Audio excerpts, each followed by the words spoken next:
Dear students, मैं धर्मेंद्र सिंह अपने YouTube channel applied grammar में आप विद्यार्थियों का स्वागत करता हूं।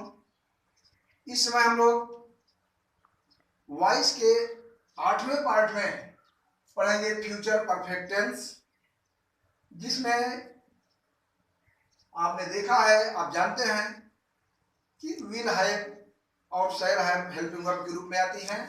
तो आप यहाँ देख रहे हैं स्क्रीन पे, फ्यूचर परफेक्ट टेंस में जब हम पैसिव बनाएंगे तो विल हैव बीन लग जाएगा। हमेशा एडवांस चलता है तो फ्यूचर परफेक्ट टेंस है तो हो जाएगा फ्यूचर परफेक्ट कंटीन्यूअस टेंस की helping verb will have been का प्रयोग किया जाएगा। बाकी हम एग्जांपल्स के माध्यम से क्लियर करते हैं। आप देखें, अफर्मेटिव सेंटेंस डालिए, अफर्मेटिव सेंटेंस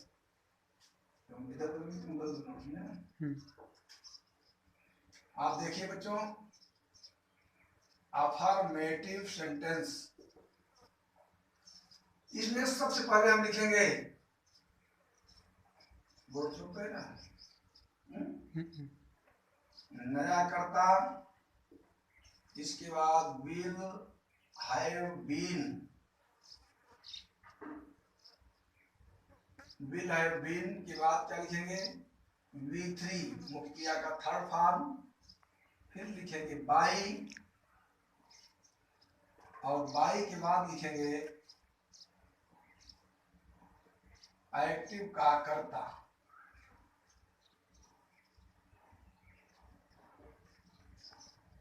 यह सिचुएशन आप देखें, सबसे पहले हम लिखेंगे नया कर्ता, फिर will have been, V3 by और एक्टिव का कर्ता। यद्यपि आई और बी के साथ शैल हैव बीन का प्रयोग होता है, लेकिन मॉडर्न इंग्लिश में हर शब्द के साथ विल हैव बीन आप सीधे जोड़िए, जो स्पोकन में भी और हमेशा चलता है, कोई दिक्कत नहीं है। यदि यहाँ पर आई के साथ आप शैल को भी जोड़ लिख देंगे तो गलत नहीं होगा, लेकिन will have been the best. तो एग्जाम्पल आप देखें, हम एग्जाम्पल की तरफ से चलते हैं।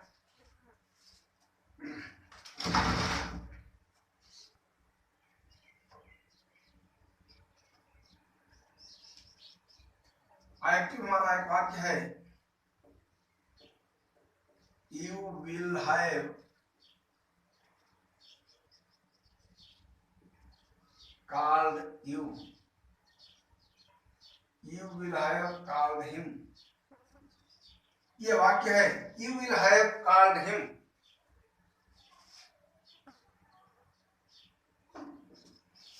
जब हम इसको पैसिव बनाएंगे तो सबसे पहले नया कर्ता हिम है तो चेंज हो जाएगा किसमें, ही।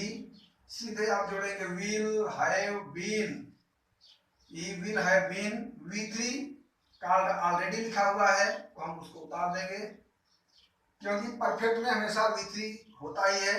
ही विल हैव बीन कॉल्ड, इसके बाद हो जाएगा बाई, यू का यू हो जाएगा, he will have been called by you. समझ रहे हैं, सबसे पहले नया कर्ता हमारा हिम है तो हम हिम को चेंज करके ही, फिर विल हैव बीन लगा देंगे, विल हैव बीन, V3, इसके बाद बाई, लास्ट में एक्टिव का करता है तो एक्टिव करता यू है, यू को हम लास्ट में लिख देंगे, यू चेंज नहीं होता है इसलिए आ जाएगा। नेक्स्ट लिखिए,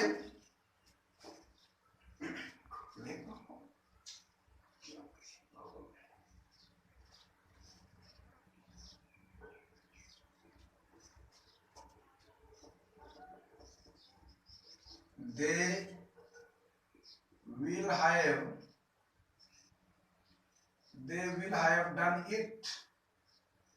अब इसको पैसिव में हम चेंज करेंगे तो नया कर्ता के रूप में आएगा it will have been, third form हो जाएगा done, it will have been done by, दे बदलेगा them में। आप समझ रहे हैं कि नया कर्ता और इस स्ट्रक्चर को हम फॉलो करेंगे तो धीरे धीरे हमारा वर्ड पैसिव वॉइस में अपने आप ऑलरेडी चेंज हो जाएगा। चलिए डालिए निगेटिव सेंटेंस।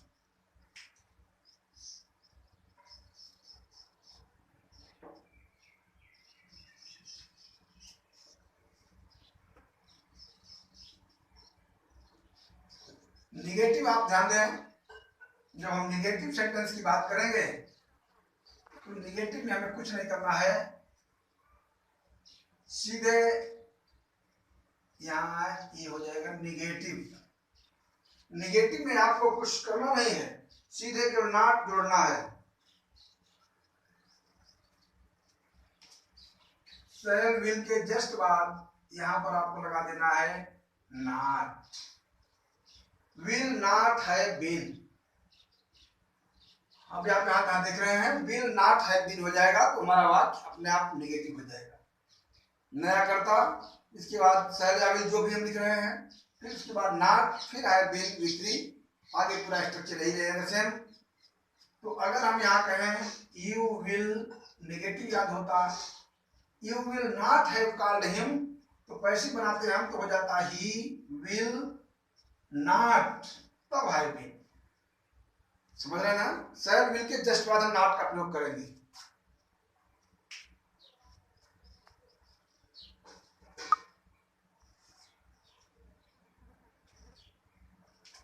एक देखें, हरी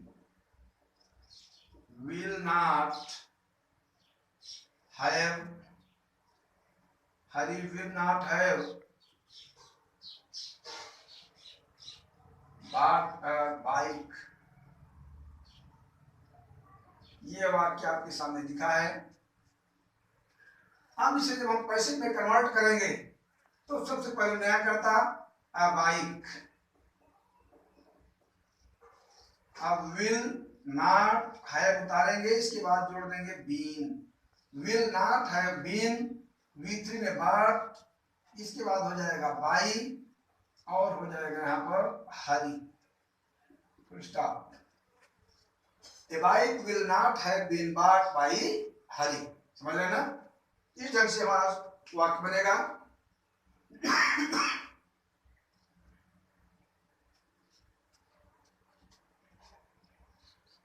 केवल शैल विल के जस्ट बाद बाई का नॉट का प्रयोग कर देने से वाक्य हमारा इंट्रोगेटिव बन जाएगा। अब हम चर्चा करेंगे इंट्रोगेटिव की। आप देख रहे हैं इंट्रोगेटिव सेंटेंस में हम कैसे उसको बनाएंगे।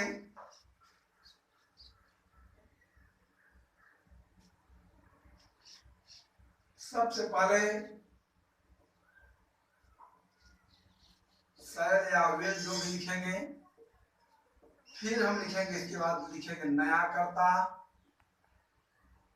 फिर लिखेंगे नॉट, इसके बाद have been. Not have been लिखने के बाद हम प्लस V3 करेंगे। यहाँ छोटा बड़ा समझ में कम आएगा।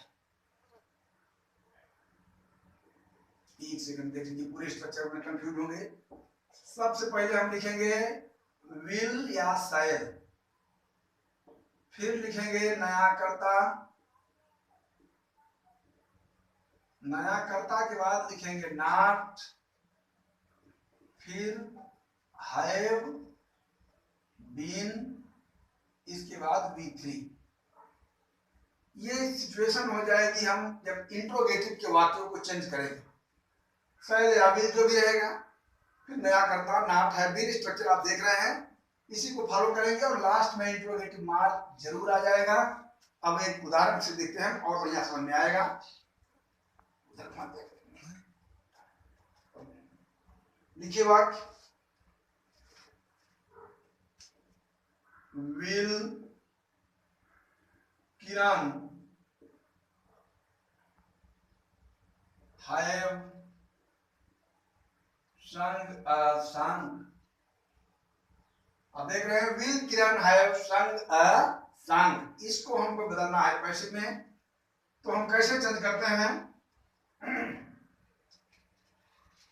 सबसे पहले विल लिखा है तो हम भी लिखेंगे विल, फिर नया करता लिखा है आसान। अगर निगेटिव होता तो हम नॉट लगा देते, निगेटिव नहीं है तो सीधे लिखेंगे have been. Will a song not have been, V3 में संग लिखा ही है, संग बाई किरण। ये मार्क लग जाएगा। Will a song have been sung by Kiran, negative होता तो हम यही ए सॉन्ग के बाद नॉट लगा देते। नेक्स्ट लिखिए दूसरा,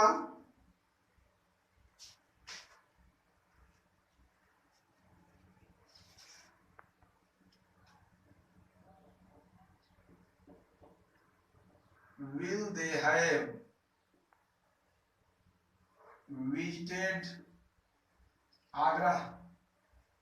Will they have visited Agra by tomorrow? ये बात बनेगा। अब आप देख रहे हैं कि यहाँ पर इसी स्ट्रक्चर के आधार पर हमें बनाना है, तो देखते हैं हम कैसे बनता है, कैसे बनेगा।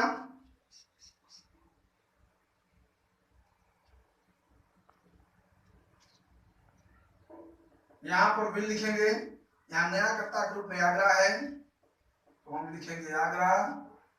नॉट होता तो नॉट, नहीं है तो सीधे लिखेंगे have been. Will Agra have been, आगे हम लिखेंगे visited. Will Agra have been, अब V3 के रूप में है visited. Will Agra have been visited, इसके बाद बाई दे बदलेगा देम में, और टुमारो लास्ट में आ जाएगा, ये मार्क लग जाएगा। Will Agra have been visited by them tomorrow, ठीक है ना, ये कंडीशन बनेगी। Will Agra have been visited by them tomorrow, लेकिन यहाँ बाय टुमारो लिखा है, सॉरी, तो यहाँ आप भी बाय लगा देंगे, क्योंकि यहाँ बाय टुमारो लगा हुआ है तो आप भी बाय लगाएंगे।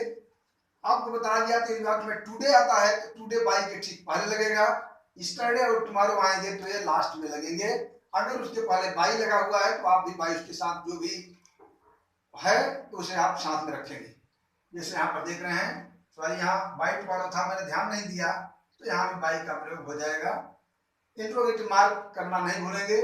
अगर WH शब्द होता है तो हम WH शब्द से बनाएंगे। एक बार इसको देख लीजिए WH को,